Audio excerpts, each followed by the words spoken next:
Alrighty, I was not exactly planning on streaming right now, but I figure what the hey, in case I'm not in the mood to stream later, I might as well showcase what I'm presently working on. And nothing special really, just kind of trying my best to take advantage of good weather. And so I guess we're going to update the thumbnail image for this one to be space in the year 2023. Now, for anybody who's tuning in on the replay, as always, I humbly request that you consider subscribing if you're not already subscribed, or at least check out my catalog of past live streams, since that seems to be the majority of the content as of late, to see if you like what you see, and then subscribe. Now, where to begin? Well, let's just BS around, why don't we? Actually, I'm going to be posting a link before this is over, because a friend is going to have a live show. And speaking of live show, attempt number 1 at rebuilding my DeWalt 18-volt battery pack unsuccessful. Attempt number 2. So you're reloading the cells. 18650. That's funny. So I was just looking at the chat on Floor from Under a Rock, and David Glenn is apparently refurbishing his DeWalt power drill battery, which is kind of cool, because it's a smart thing to do. I mean, like, where's my screen? It's the smart thing to do because, I mean, those battery packs are expensive, and I always wanted to play with a spot welder. Now he's talking about a spot welder. I always wanted to play with I can't believe I'm like sidetracking the topic here. Hey, look, for anybody wondering what's up with the casual approach, let's just say the formal live show is on Mondays. It is really. I'm not even kidding. In fact, I'm working on an opening for that right now. Well, I wasn't until I got ADD and decided to like do this, and I didn't want to, play with my telescope without having an option to talk to myself. So the beauty of live streaming is, if you're streaming live, you can talk to yourself, if that makes any sense. So what we're going to do is we're actually going to do a couple of things. We're going to disconnect and reconnect the camera. My only regret is that I did not physically disconnect the Pole Master, which is a special camera for polar alignment.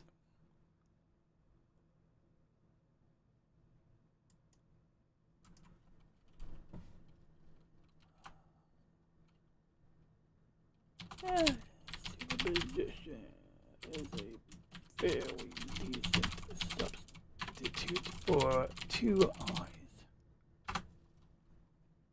Where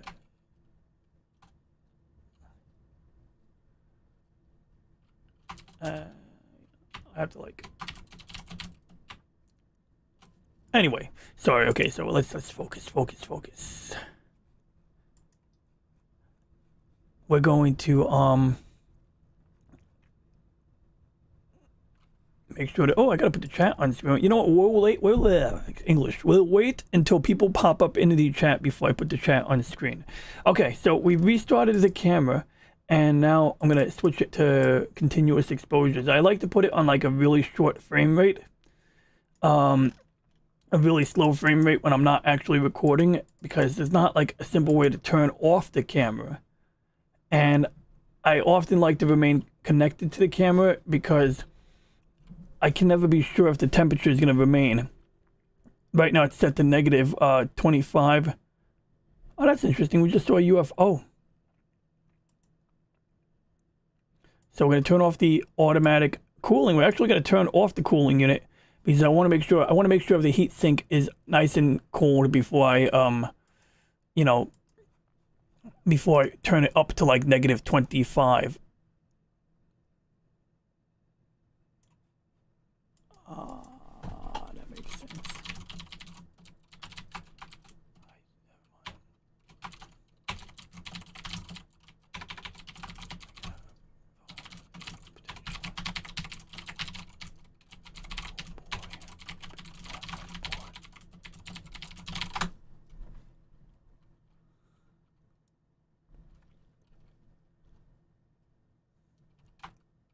it's a connector deal. No soldering on the ribbon itself. Okay, sorry. I'm having like two conversations at the same time. Where are my manners? Right, let's get this, I wouldn't call this a show, but let's get this show on the road. So, oh, we got another UFO. We had two UFOs on our camera according to the streaks of light that appeared on here. So we're going to crank it up to a, like, what is that?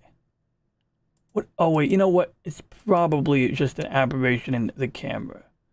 I highly doubt we have, like, objects flying in front, right? We do see one star in the corner here because, you know, we're looking at the celestial North Pole. Oh, looks a bit cloudy out there. Yeah, those are clouds. Those are what we call clouds. Let's crank it down to like a 1/4 second exposure.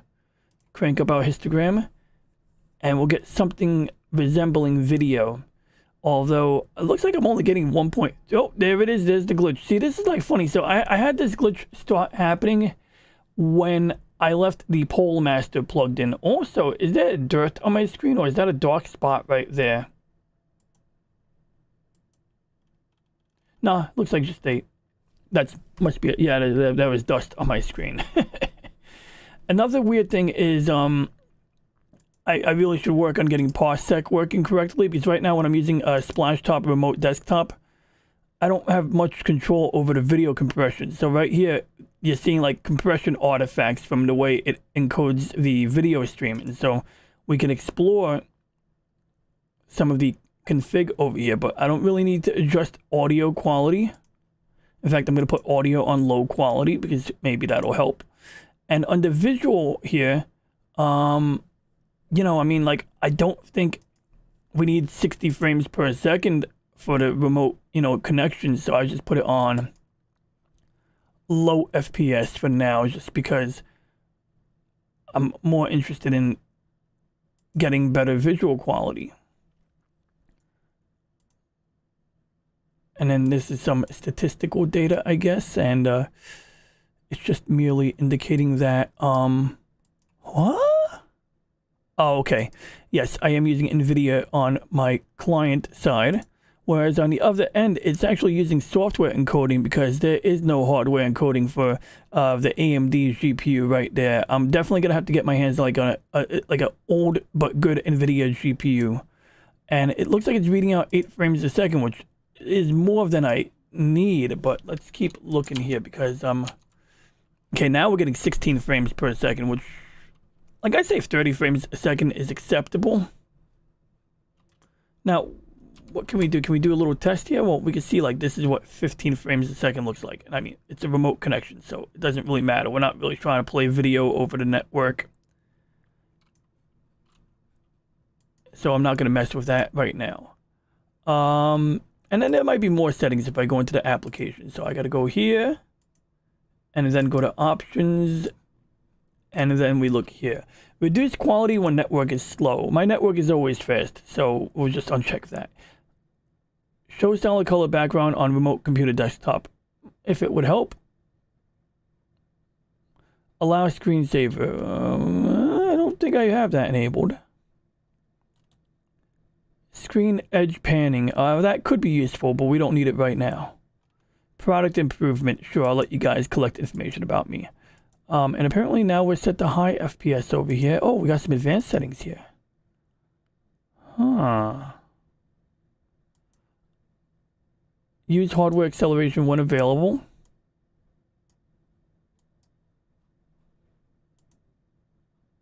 Although I don't think it's available on the other end. Yeah, I hate that so much. And if you're wondering why not use a better remote desktop application, trust me, it's crossed my mind. We have an application called Parsec. And when I use Parsec, well, I'll show you what happens. So we've got Parsec running on the remote side. Now we're going to open it locally. We're going to use it to connect to this machine right here. That's what happens. And you Google like, oh, I get green lines or some crap. And basically you get search results along the lines of like unrelated issues, for lack of a better term. And of course, I just remembered there's like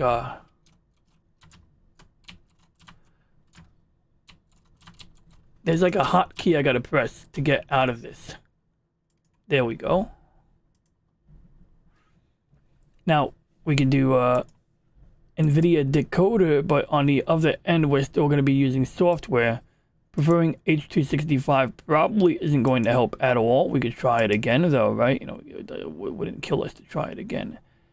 And yeah, like still no bueno, all right? So now what? What if we increase the bit rate to like something higher? Nah, I don't think that's gonna help at all. Would be convenient if that was all it took. And I think that didn't help. Use that resolution. Yeah, no, it's not really helping me anyway.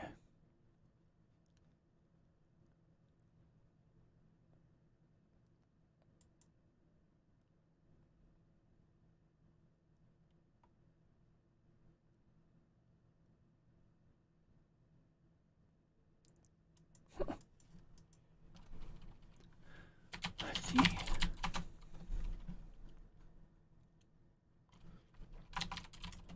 My friend, what if your contact I wouldn't know. Okay, so let's see here. I mean, I've already reinstalled the application. So yeah, I guess I'm using this for now. Well, actually, that's not entirely true. We could install a VNC something another on here, although I doubt installing some kind of VNC is going to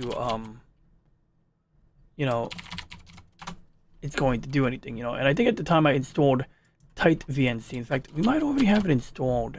Do we have it installed already? Yeah, I should know if I have it installed. Doesn't look like I have it. And I don't think you could just download tight VNC for Windows. I think, well, actually we could. Okay, let's do it. I think there's no client for Windows. I don't know why. I'm not going to make up stuff. Let's just see what happens. I'm making up lies here. I doubt this will be an improvement over Splash Top. Oh yeah, there's a viewer. It just made an ass out of me. It's like both a viewer and a client right there. So I don't know why I'm getting off saying it doesn't exist.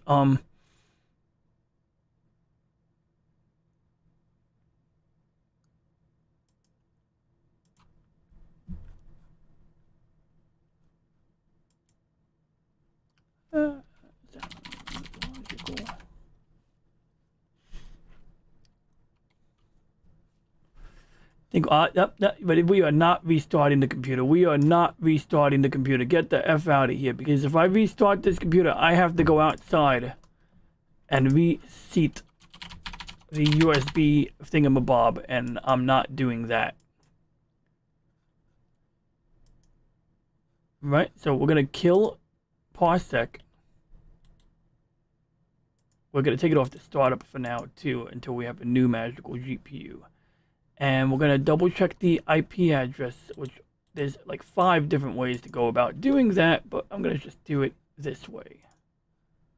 So, you know, we just go to the network and sharing thingamajig, and I read the IP address under details here. And, that's funny. Okay, it's using that IP address. Fine. Oh, actually, it obeyed my MAC reservations. Okay, that's kind of cool. All right, so now I'm going to open up the, actually, we're going to close Splash Top. We're going to open up VNC. Do I even have a VNC client on here? Oh, yeah, here we are. Okay. I'm just keeping my screen invisible for a moment. So, you know, we got options here. I think we're fine. All right. See, already the compression is better. Now we can pop into full screen mode like this. I forget how to get out of full screen mode, to be honest. Like, I can kind of finagle it. Like, if I go onto my other monitor and I press Alt Tab, but I think it's like right Control F Control Shift. Oops, that's not it. Oh, there it was. I think it was Control Alt Shift F. Yeah, okay. Good. At least we have options here. Okay, so for anybody who's using a tight VNC client, that's how you do it. But what do we have here? Do we have any options here to affect performance? I mean, this is a very lightweight version, so I'm not really expecting the world of it, but here we go. Okay, preferred encoding. Maybe one of these other encodings will be more well behaved. I can customize the compression level if I want. Allow JPEG set image quality.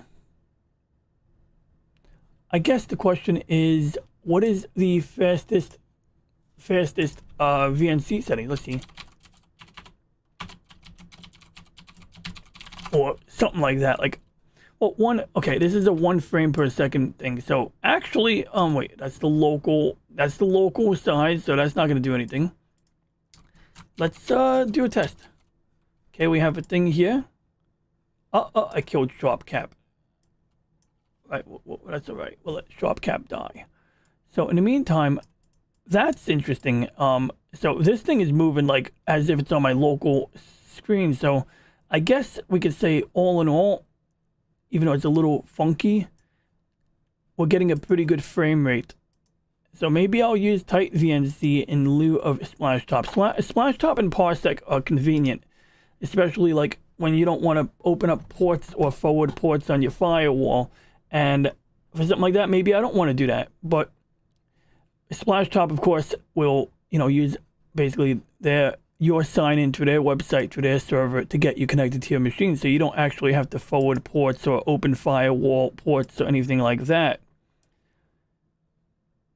So that's kind of convenient, Now, if I stream today or tomorrow, we're going to have this partially constructed Gundam mobile suit. This is a Zaku. Well, actually, it's a Zigok.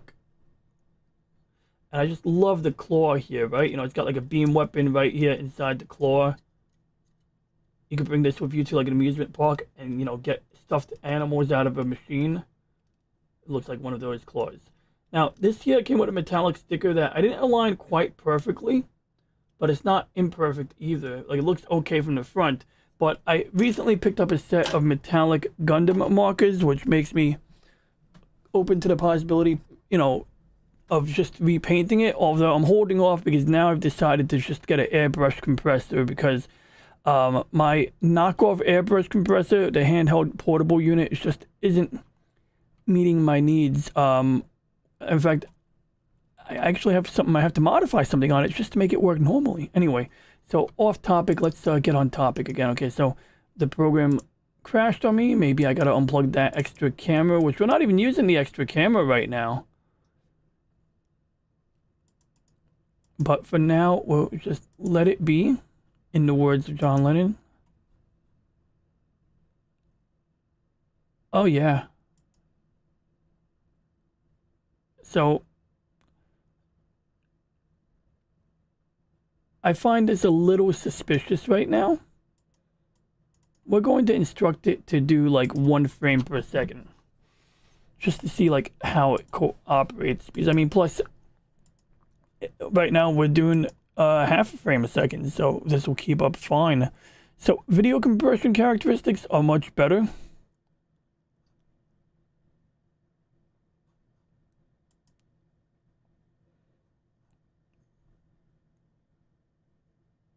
That's an interesting little glitch there. I don't think that's the VNC encoding.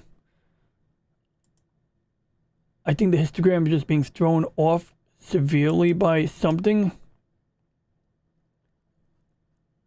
Maybe there's some clouds passing by. I'm not really sure. We're going to just kind of play around with it and see what we can do.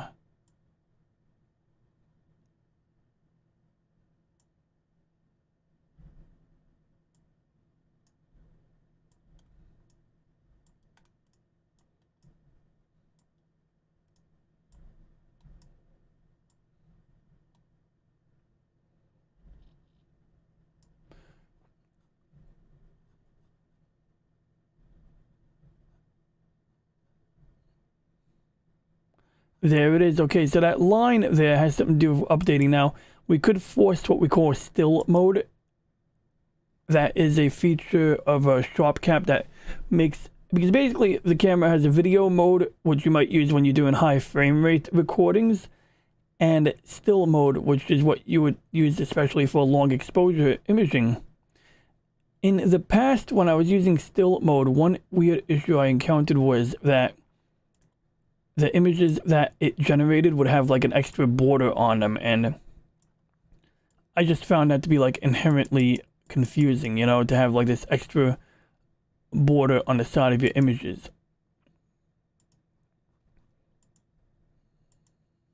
Now we're going to go and flip the thing to the opposite. We're going to do like 4 frames a second.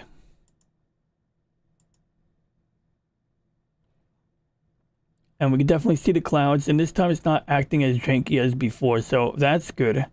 We aren't getting a ridiculously high frame rate, and part of the reason for that is the USB traffic setting. The lower you make this slider, typically the faster everything is for the device you're adjusting. But for long exposures, I don't really need a high frame rate right now. We can get a higher frame rate if we shrink the resolution or crop the sensor. That's obviously not really particularly desirable. Sometimes I'll crank up the traffic setting to something higher to slow it down on purpose, because we really don't need it to be fast. But anyway, yeah, so I do like the video compression characteristics here, right? I mean, I can see the noise pattern. Like, this is acceptable, more acceptable than Splash Top, actually. So we're going to stick with this for now until it does something I don't like. And we're going to do like maybe like a 15-second exposure. And in the meantime, we're going to open up Sharp Cap. Now, this is the first time I'm intentionally using still mode since using the new computer. And new software, for that matter. And so far, I can't really say any issue here. Except for that. That was kind of weird when it updated the frame just now. Let's see it again. It's not too bad, actually. I can live with that. All right. So now let's see what happens if we point at a different part of the sky. To do that, we're going to have to open up.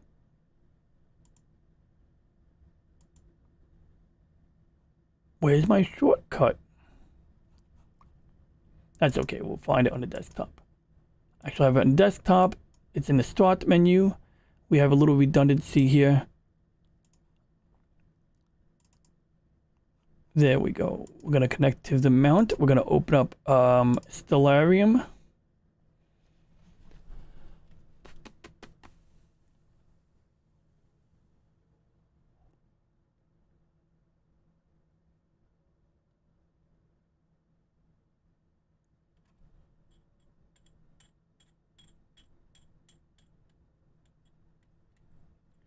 I got some new carbon fiber.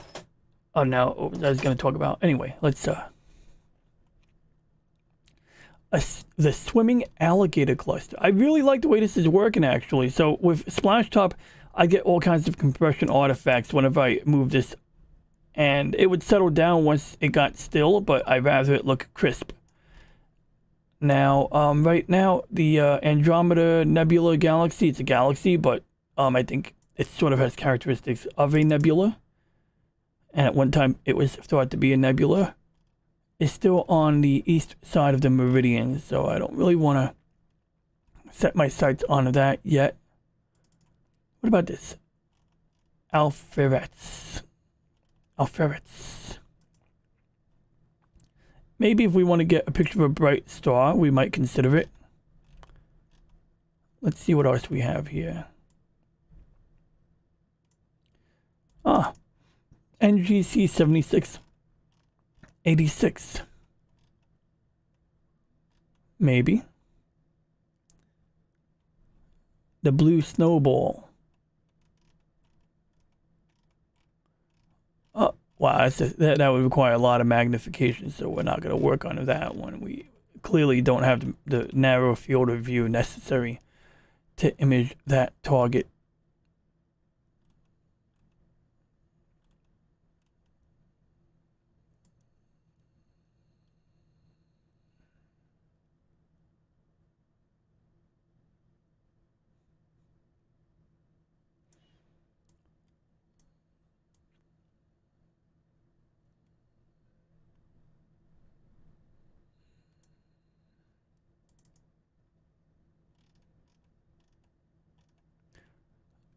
If the weather is clear enough, this would be a cool target. So we're going to slew the telescope onto that target. And we're doing this only until Floral from Under a Rock goes live. And they're going to have a guest.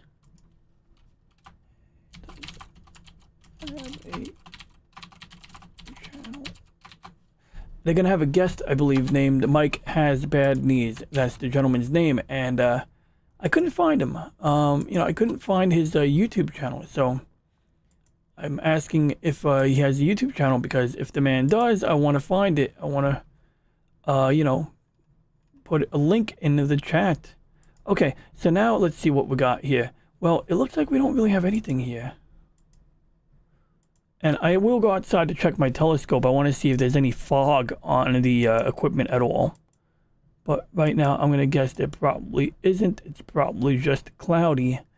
And we can verify that by opening up the Goes East satellite data, which apparently my go-to for like a good weather map, my go-to is like no longer a thing. So my go-to was the Aviation Weather Center website, and they would have like a really good like live map. Like it was just really straightforward. It just worked. And now it's like this request is blocked, and it was the best freaking like image data ever. Like it was just a straight up like visible satellite map. That's all it was. It was nothing special. It just worked. And I don't know if that's because they switched it over to like some kind of subscription service, maybe? Did they change their website? Visit the observations map. See, like, I don't really care. Like, I don't need to see this particular map unless there's like a layer that lets me see things differently. Like, see, that's better. Okay, so let's see what we can do here. I got an idea. We're going to turn this off, turn this off, turn that off, turn all this. See, like, I definitely don't need the freaking flight thing. I don't know what METAR is. It might be helpful if I was trying to predict the weather, but I'm not. Like, I couldn't, I'm not, I mean, like, I don't want to say I couldn't care less, but whatever this data, overlay is, I don't really care right now. I don't care about flight cat dots, I mean, if a cat wants to go flying, that's their choice. Okay, I don't know what PyRep is. This could actually be useful. This I wouldn't mind, because, who wouldn't want to see the high pressure and low pressure fronts? Plus, it's very concerning. If you have a giant letter H flying over your head, you want to know about it. You know what I mean? Like, that's dangerous right there. I mean, that could knock down your house. It could crush an entire neighborhood having a giant letter H floating on top of you. Okay, jokes aside, corny jokes aside. Now, let's see here. I don't know what SIGMET is. These look like zones or something. Like, they have, like, color coding on them. But we're going to, once again, just turn that off, too, because I don't need it.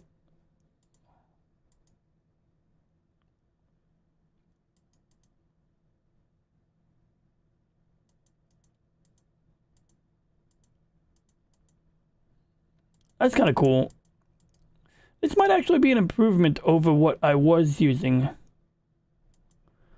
Okay, until I learn about what those overlays do. So really, all we really need is satellite. That's actually the exact one I used to use that is no longer available. So maybe I should just get used to this. Now, I think it has like the same flaw or benefit as the old way. In fact, it doesn't play like an animation anymore, but I think what happens is after you load each of these waypoints or time indexes, it's going to load the entire graphic, and then I can play it back again.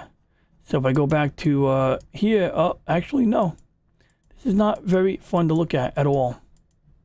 So I used to like it when I had the animation, because with the animation, I could like see, you know, what it looked like a few hours ago, like, and then I could play it back, and you would see the clouds. And actually, you could see it animated like by doing one step at a time, but the entire screen flashes. So that's very annoying. Like that's not useful to me at all.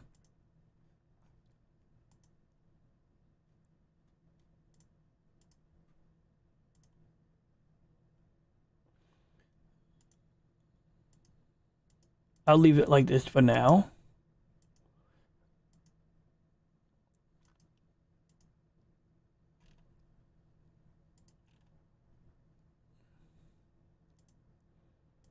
That could be useful, actually.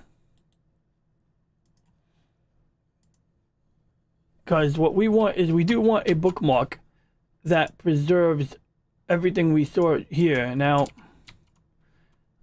I have to actually go into my bookmarks toolbar, I think, if I want to edit the bookmark. Because this... yeah, that could be a little annoying. So I gotta go into my bookmark toolbar. Make sure I don't have anything sketchy in there. Go to properties on the bookmark. Is there even a properties button on here? Yeah, here we go. Oh yeah, here it is. So now we can just update this right here. And that should do the trick. Okay, I'll play that.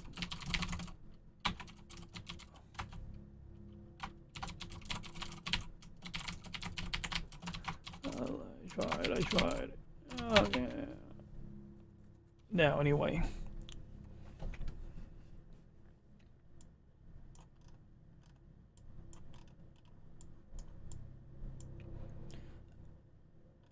Usually, I would be looking at a map the size of New York State, or about this level of zoom.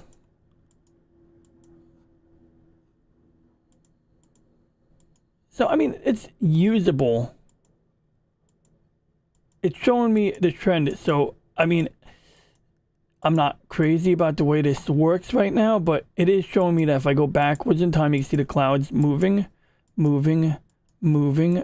And it looks like they came from the south. They're moving, or from the west, I guess. See, that's the thing. Like, it's much easier to see the pattern when the animation is smooth. So, what I can say for certain right now is that, yeah, I shouldn't be surprised. It's cloudy. All right, fair enough. That's cool. And the other map that I primarily rely upon is this one right here. And this one also...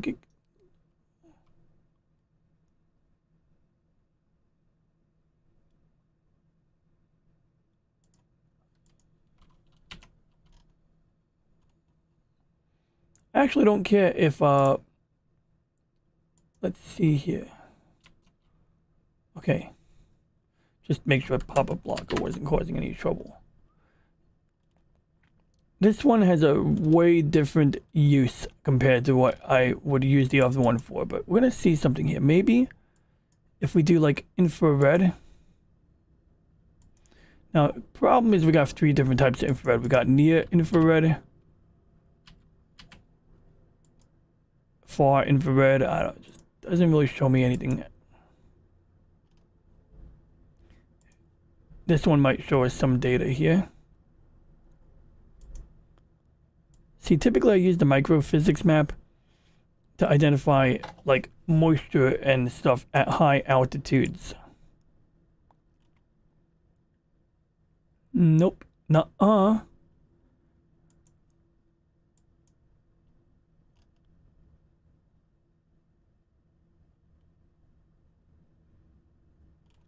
I certainly don't want to be flipping through all of these different modes every time I want to check. If anything, maybe I would keep this one up on screen because it's showing some blue. And that looks kind of important.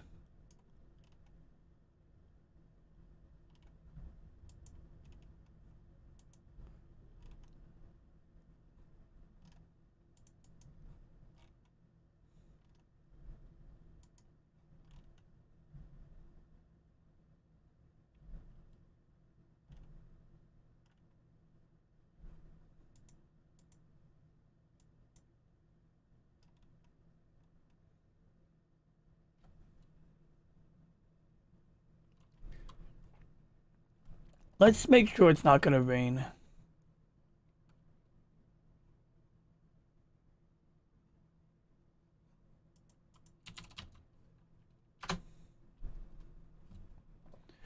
Okay, so right now it looks like it's not gonna rain. Partly cloudy seems to imply that there will be gaps in the cloud for aiming the telescope, and apparently after midnight conditions improve to the point where it's clear. And so as long as it's not going to rain tomorrow,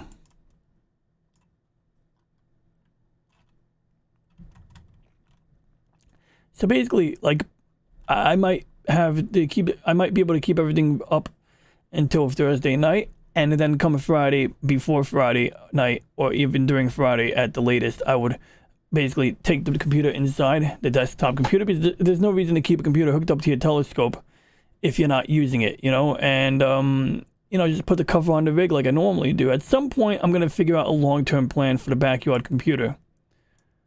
For now, you know, I put it out whenever I'm using it. I still put a cover on it to protect it from rain. I just don't go, oh, I'm sorry, I got a little sidetracked here. Restream is having a Black Friday special. And this is kind of relevant to me because last year, I missed out on the opportunity to get Restream. And I think I like actually subscribed. In fact, this is what I did. I subscribed to the tier below Restream Professional last year. And I did that because I was assuming that, oh, I can upgrade it afterwards. I was like, okay, I'll upgrade it after I sign up, you know. And then when I went to sign up for the upgrade, they weren't giving me the discounted price. And I reached out to the support people, and it was like talking to a wall.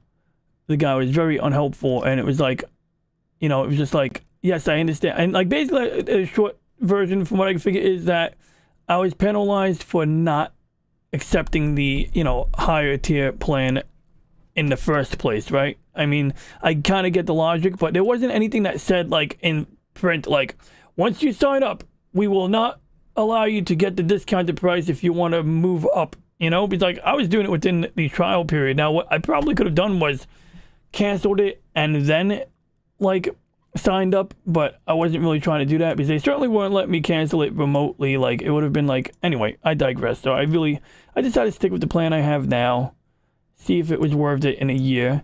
And basically what I would do is I want to do 1080p at 60 frames per second. So you know, I definitely don't want to stream at 4K.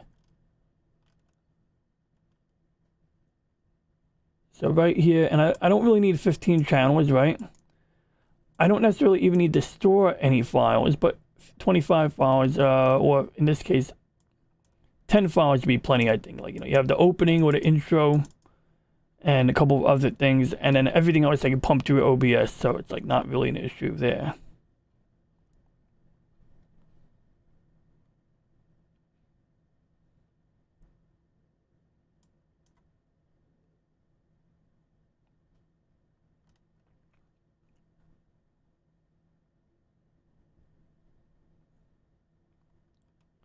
And I think team 4 seats means basically that you can have more than 4 people on the live stream, I believe. But you could have like, you know, actually, well, what does that mean? I gotta do a little research on Restream. Okay, so I'll do that on my own time. I got till presumably Thanksgiving to figure that out. Okay, so we do have a clear patch of sky. So we're currently looking at NGC 6786 last I remember looking. No, this is the Wizard Nebula. This is even better. Also known as Harry Potter and the Golden Snitch. So, you know, it's going to be a fun target. So we're going to do that. And we're going to take a picture using what we call plate solving. And, you know, we still have some cloudy atmospherics. Maybe we can switch to like a red filter to help cope with that.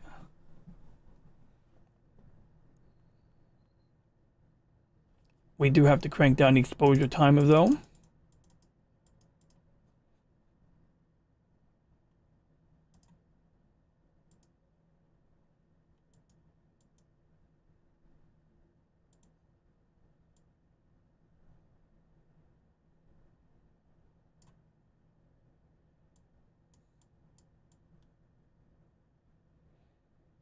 Okay, so we can see a blurry star.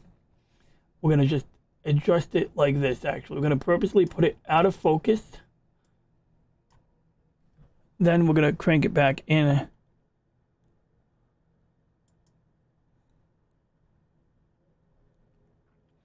Which reminds me, I gotta go outside with a ruler and take some measurements on the telescope itself.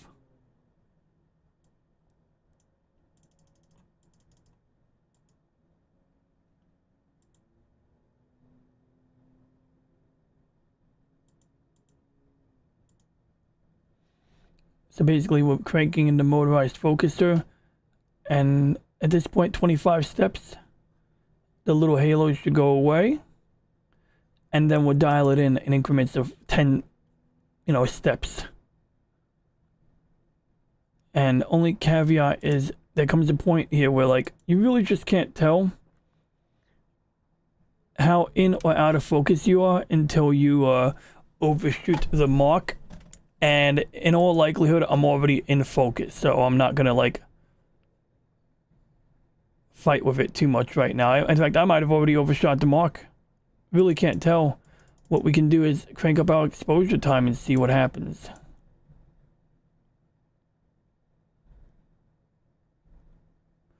And it looks like we have, yeah, we got a lot of cloudiness, so we're not really gonna be able to see Jack Squiddly right now. Jack Diddly. Diddly squat. But hey, at least the computer is working pretty well right now.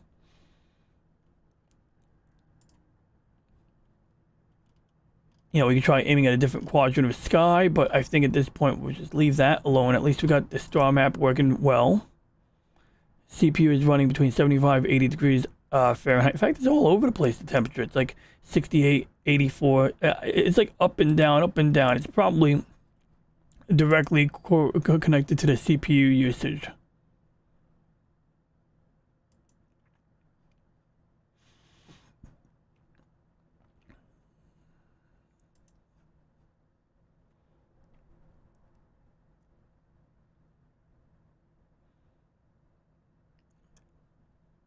Ever since we turned off the overclocking, which we didn't want anyway, temperatures have never exceeded like 105 degrees.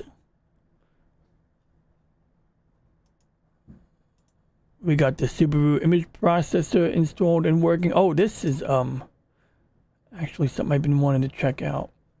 So I think we got to go open the log file, and we can say open up the more recent one. So it'd be like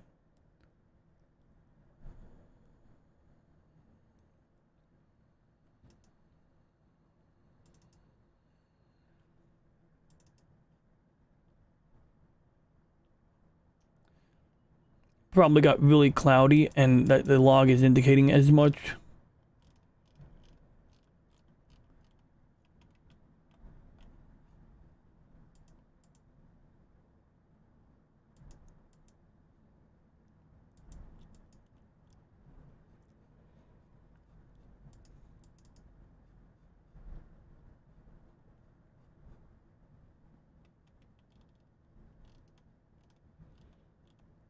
Now, essentially what we do is we look at the time and we try to see if there's any like patterns here, because there is actually a way to calculate based on the amount of gears, or the mechanism in the mount, if there's a error that comes up due to the condition of the gears. Basically they call it periodic error, and I have to watch a video at some point on how to interpret these logs.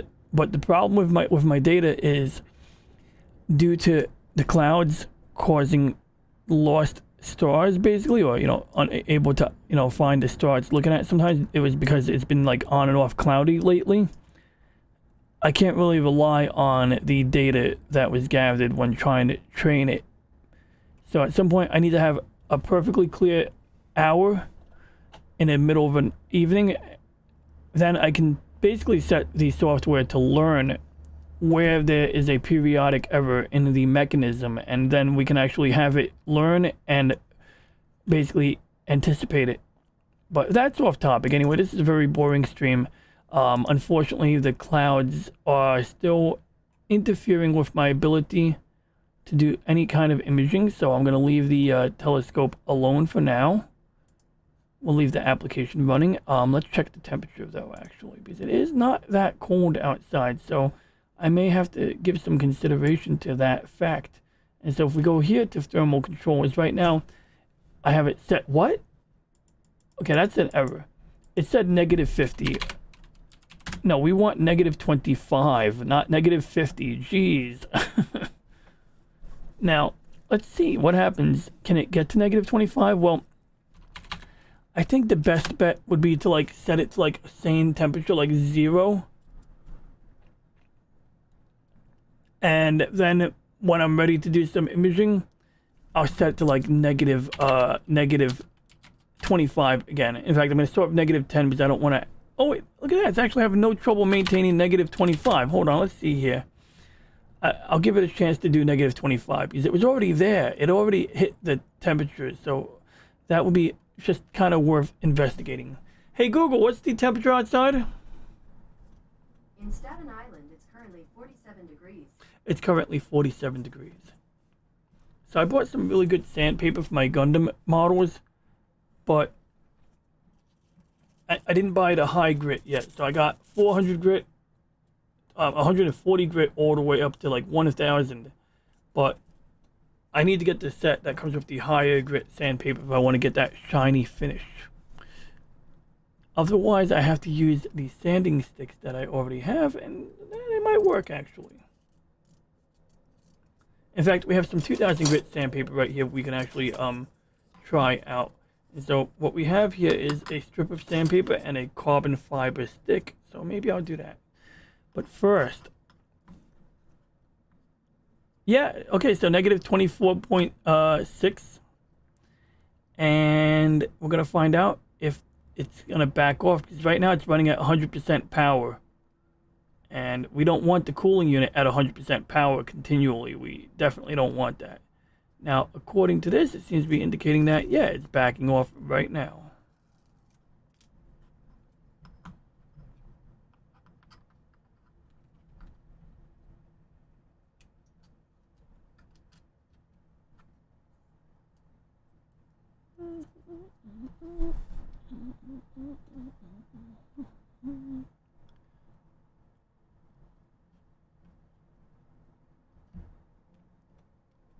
Let's get this party started.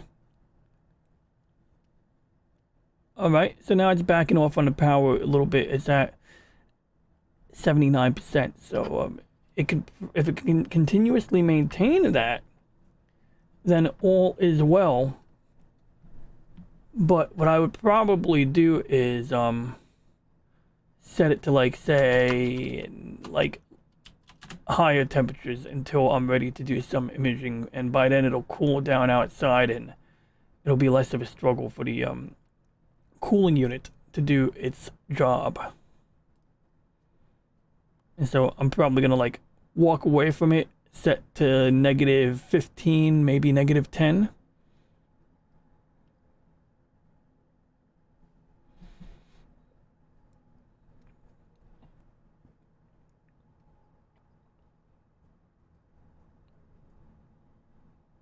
And already it's at -19. So now we're going to say, okay, go to -15. Whoops.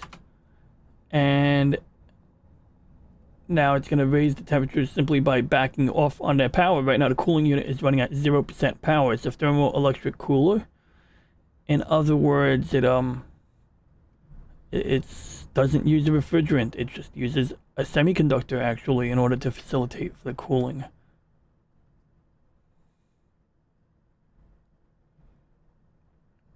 And yep, now it's at -13 and it's got to increase power. So we're going to go and say, no, now go and maintain -10. So I'm doing this in 5-degree increments for 2 reasons. I don't want to damage the image sensor by having a rapid temperature change occur. I just don't think it's a good idea.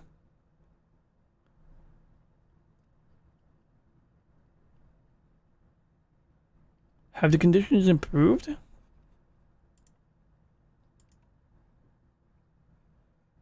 Because I first and foremost want to know, is the star in focus or not?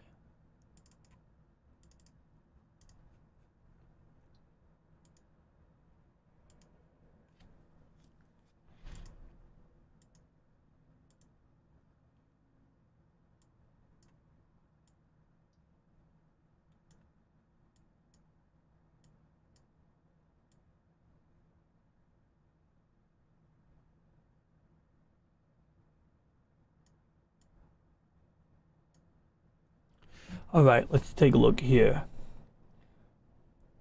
We're gonna crank it in by 25 steps and see what happens.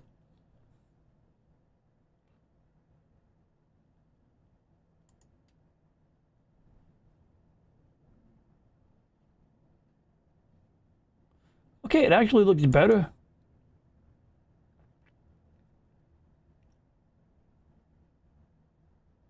Not only does it look better, we can actually see more stars, so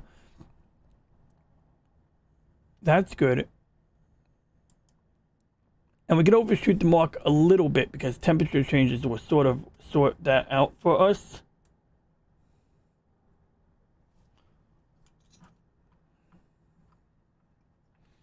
Give it a couple of seconds to settle down.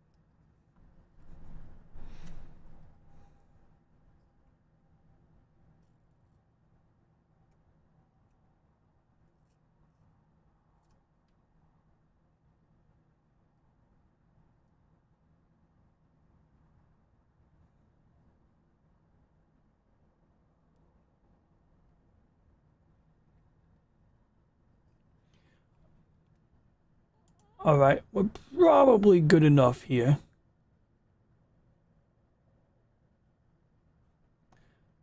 Okay, one more. Right, good. I think we're fine there. So now we crank it back up to a 15-second exposure. It's gonna get bright, so if you got epilepsy or something, don't stare at the screen. Then I'm gonna go and get ready for the show. Oh yeah, I should post a link. Did I post a link? I did not post a link. So in about 8 minutes, 22 minutes, Floral from Under a Rock. That's right, he lives under a rock. Will be going live. So if you like puppets, or if you like puppeteers, tune in to Floral at 9 p.m. There we go. Now, I put that in the YouTube chat for anybody who wants that link. And what we're going to do now is wait for it. Nothing. We're going to just leave this alone. Like I said before, the temperature is set to -10. And I'm actually going to crank up the temperature to -5. And at this point, it's taking very little power for it to maintain that temperature. So that's pretty promising as it turns out.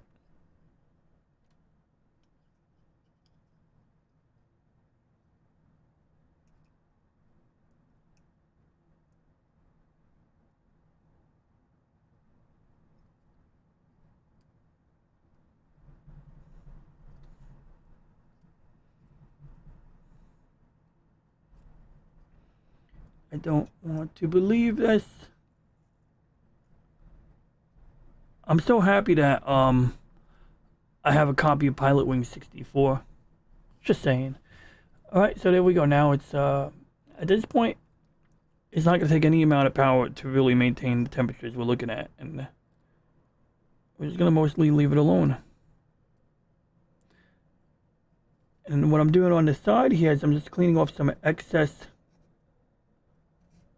material.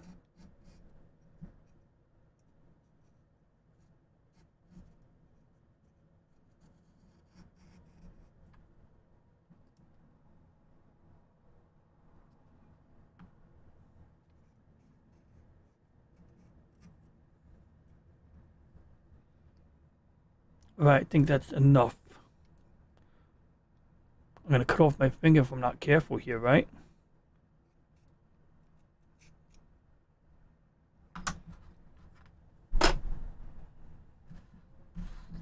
Alrighty. Where's my brain?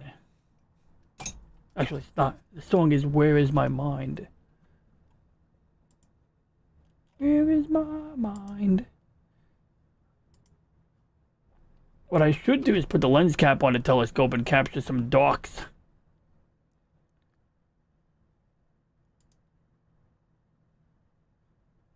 Maybe I'll do that. Because I do need to capture some dark frames. I really do. And I think to do that, I also need to buy some gaffer's tape, but that's off topic. So we're going to leave this alone for now. And our temperatures are currently reading at...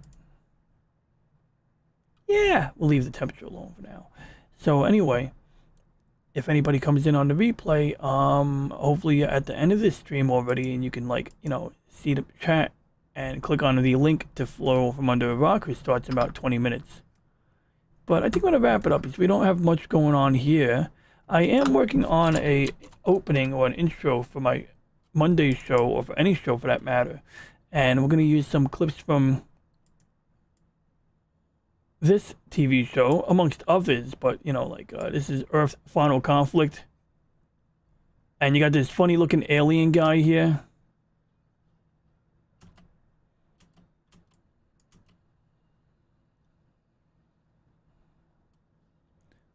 I just feel like this is good, not good footage, but footage we can do something with, I guess, is what I'm saying. And where's the alien? I want to see the alien. I want to see the alien guy. He's so shady. Hi! And that's a good scene, too. This guy, he's so shady. This guy's also shady. Oh, don't worry, I was about to wrap it up soon. Hey, what up, David Glenn? Yeah, I didn't want to, like, you know, shout myself out on Floral's, you know, stream, even though his stream didn't start yet. And, you know, I didn't want anyone to feel obligated. I was just putzing around with the telescope, but really, there's nothing to capture. I mean, like, if we connect to the telescope, I did, you know, improve in the meantime until I can replace the graphics card with a modern, semi-modern NVIDIA GPU. Well, I'm using this VNC client that seems to be better for what I need it to do, which is basically when I'm using my Splashtop remote desktop application, it introduces a crap ton of video compression artifacts into this frame here. So, you know, it's not really helpful when you're trying to adjust the focuser, you know, in like a short exposure. So, for example, if I do this, I then need to stretch my histogram. But stretching the histogram introduces all of this graininess. And to have these grainy imagery turn into like a bunch of weird blocks with random patterns every second, every quarter second, as a matter, like not even, it's like actually like a regular interval. Like if this is 2 frames a second, it'll do like 20 frames a second on the remote desktop, but it'll be adding compression artifacts that I don't need. So this one handles that better until I can get Parsec to work, which I find to be just a better remote access application anyway. I do have to do some soldering myself this week too, David Glenn. I got to do my friend's drone. It's not complex. I think I got to do both our drones actually. We own well, me and my friend own a Tello drone, and the motors, you know, you got to replace the motors sometimes. You know, it's pretty straightforward now. Huh. I got an NVIDIA GTX 1660 you have for cheap. I think you meant to say you can have for cheap, which is still an improvement over what I have now. So let me take a look here. We're going to do a little sciencing. I appreciate that if that's what you're offering. Okay, good. You did say that. Excellent. Well, yeah, let me see here. GeForce 1660. I don't even know what generation that is, but it says 16 series. Oh, I see. Yeah, because that would be okay, because my dad's computer has a 1050 in it right now. I have a 2060 and my server has a 1070. So I guess this would be from a similar generation.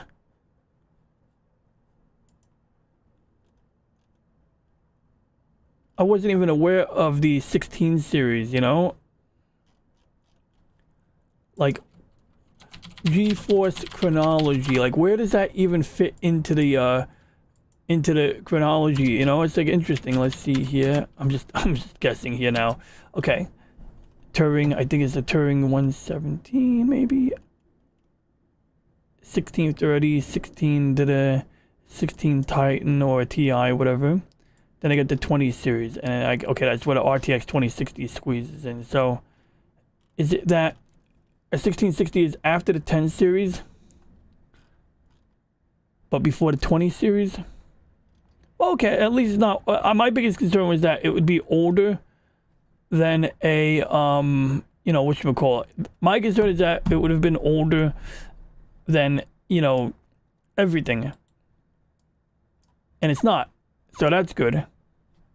And I see that people are still trying to command different prices for them. I actually saw like a 9. I was gonna get like a 950, I think, for like $25 to $45 on eBay. I forgot the exact price, but like I was like, I can spring that, you know, at the time. But yeah, I definitely think I would be open to getting this particular GPU because it does have the NVIDIA encoder support. It would definitely work with Parsec. I don't see why it wouldn't work with Parsec. So I'm also running with a very power efficient like ATI Radeon HD 7870. Let's see here. ATI Radeon HD 7870. And mine has like it's like one of the uglier ones that has like 2 fans on it. In fact, no, I think it does have 3 fans. Yeah. No, I have this one. This is the fucking monster that's in my backyard computer right now. Well, yeah, I'll take the weaker one because I don't really need it to be a strong GPU. Like, you know, I'll do my homework, but whichever one you're willing to sell, it probably won't make a difference to me unless I look up one of them and it says like something that I need definitely doesn't work. But I'm certainly not gaming on it. But yeah, this is basically what's in my backyard computer right now. And I'm sure it was a good GPU at one time. And I don't really need the video RAM, so this would have been fine. But this thing totally malfunctions when I'm running Parsec. And I don't think it's the CPU. I don't think it's Windows 8.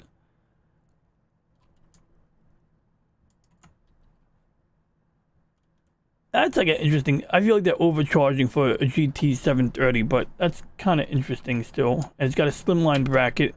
That's another thing I was thinking about doing was...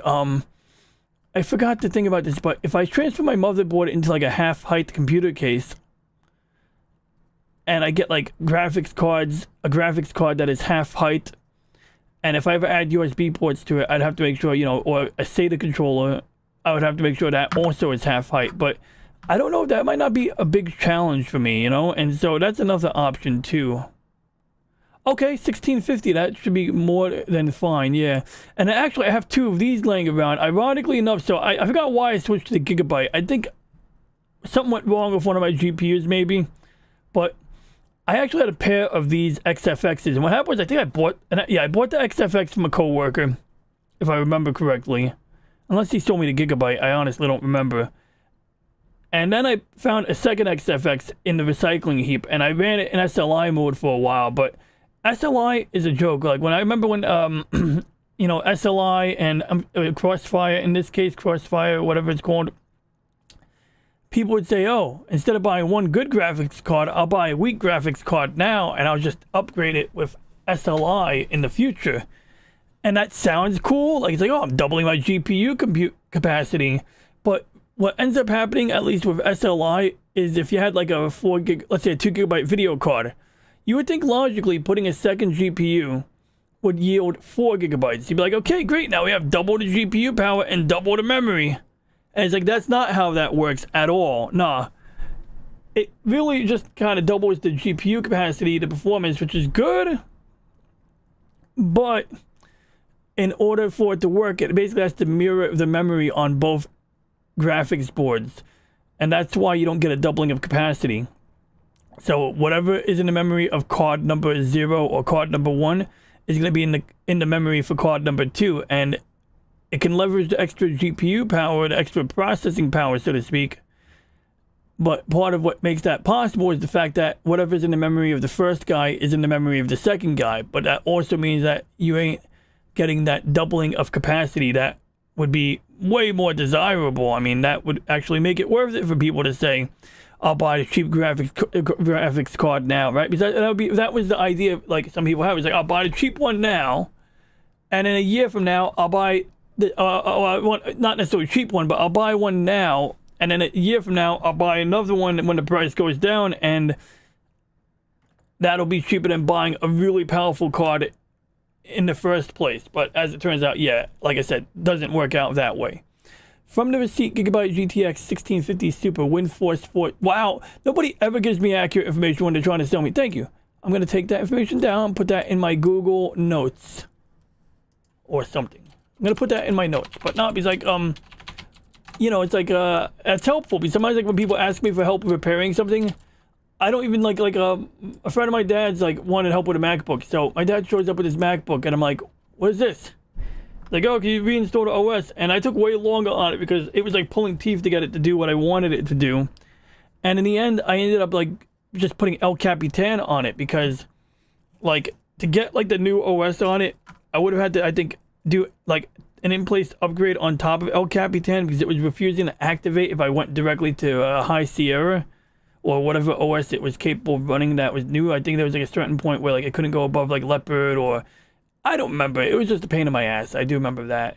And had like my dad's friend or my dad got me the, what do you call it, serial number, I would have looked at it and been like, nuh-uh. Like I would have looked at the serial number and be like, yeah, I don't work on this model, or this isn't worth anyone's time because you can't do the following with it, you know.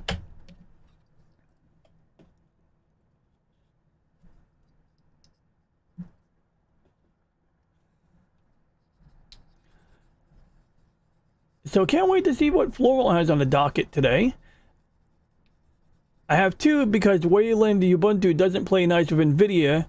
I bought the 1650. I thought my 1650 was bad. Turns out I had to delete by hand all the drivers and reinstall. Wow.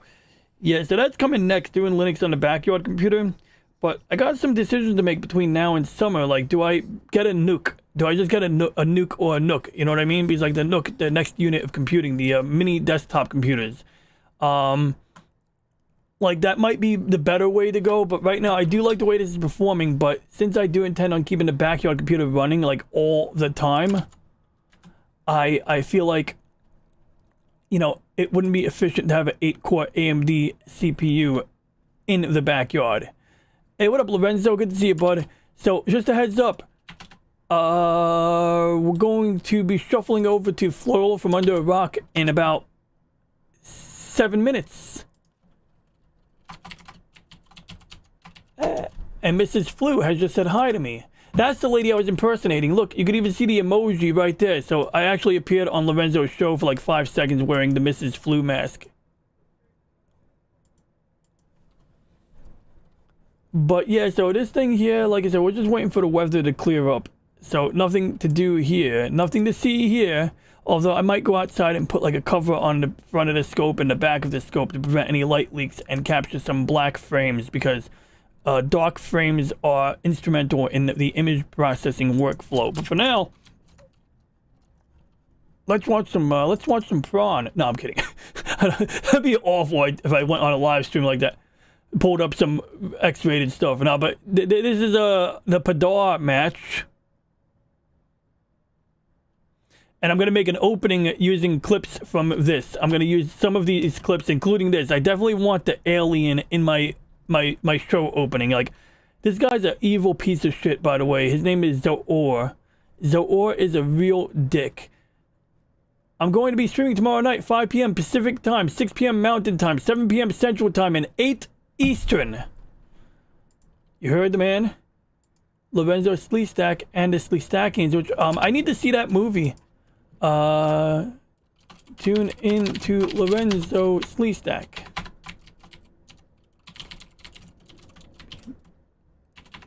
8 p.m. Eastern,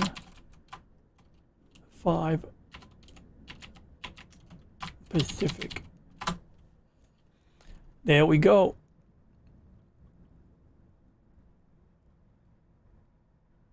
You're not evil. I mean, you're evil, I guess, depending on your motives or something, right?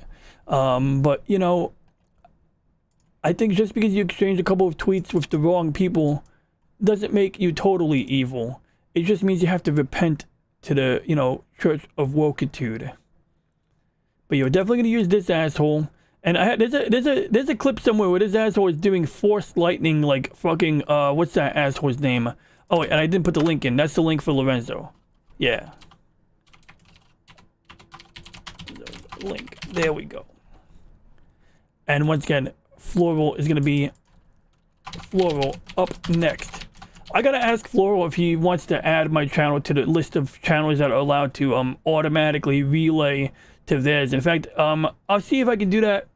I don't know. We'll see what we can do. Even with us, Lorenzo, there might be a way for us to enable that. Although it's very rare that you're streaming. Actually, there are times where you're streaming and my stream is on right after yours. So that would be cool if I'll grant you permission to redirect the end of your streams to mine if I'm running a stream. And you know, I've never tested the feature out, but I just know that it actually needs authorization from the channel on the other end, so to speak, I think, in order for it to work.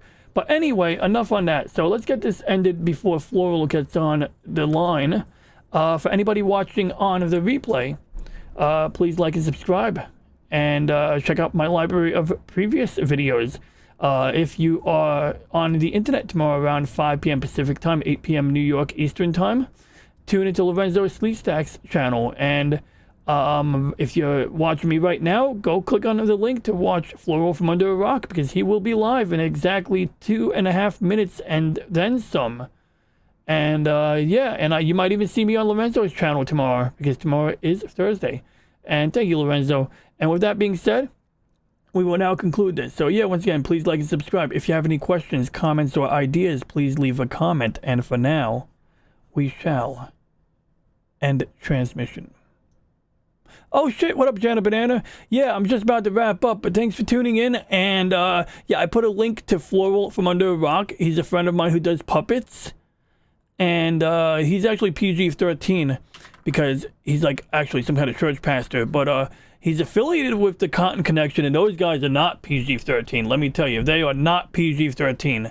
But I digress. So yeah, check out, I put the link right above where it says Floral up next. Check him out.